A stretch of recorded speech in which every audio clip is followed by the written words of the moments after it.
Hello' everyone, নতুন এটা ব্লগলৈ সকলোকে স্বাগতম জনাইছোঁ।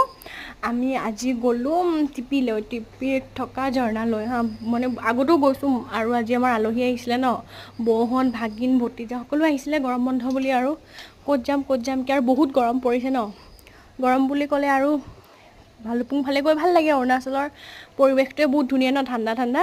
তেনেকৈ আজি আমি সকলোবোৰ মিলি আৰু মেজিক এখন লৈ গ'লোঁ। আৰু মানুহ বেছি হৈ গৈছে ন, আমাৰ মা, খুৰীহঁত, বৌহঁত সকলোখিনি গ'লোঁ মানে।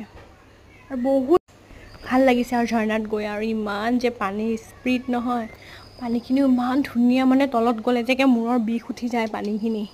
তেনেকৈ আৰু বহুত মানুহ যে বহুত দূৰৰ পৰা আহিছে আৰু বহুত মানুহ।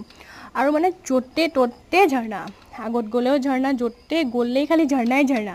কিমান মানে গা ধুই আমাৰ একদম কঁপনি উঠি গ'ল। আৰু অলপ সময়ৰ পিছত ইমান কঁপনি উঠিছে নহয়, ইমান ঠাণ্ডা লাগিছে। কিন্তু পানীখিনি এৰি থৈ আহিবও মন নাযায়, ইমান ধুনীয়া পানী নহয়। আৰু পৰিৱেশটোৰ কথাটো নকওঁৱেই, আৰু ইমান ধুনীয়া মানে। তেনেকৈ আৰু গা চা ধুই আমি সকলোবোৰ অলপ ফুৰিলোঁ, ফুৰি মেলি আৰু এনেকৈ আমি ৰুটি লগা, যিহেতু মঙলবাৰ আমি সকলোৱেতো নিৰামিষ খায়েই আছোঁ।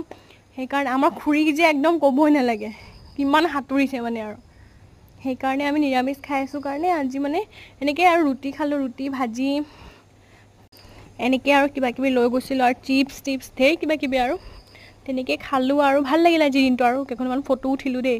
আৰু ইমান ধুনীয়া এটা পৰিৱেশত মানে খুব ভাল লাগিলে আজি। মানে ইমান দিন যে গৰম লাগি আছিলে, গাটো একদম মানে চেষ্টা পৰি গ'ল আৰু ঠাণ্ডা মানে। তেনেকৈ ভাল লাগিছে। কোনে কোনে গৈছে বাৰু টিপি? মোৰ কিন্তু এতিয়ালৈকে 3বাৰ গ'লোঁ দেই টিপি ঝৰ্ণাখন। মানে হেঁপাহে নপলায়, গৈ থাকিম নিচিনাই লাগে। বাই।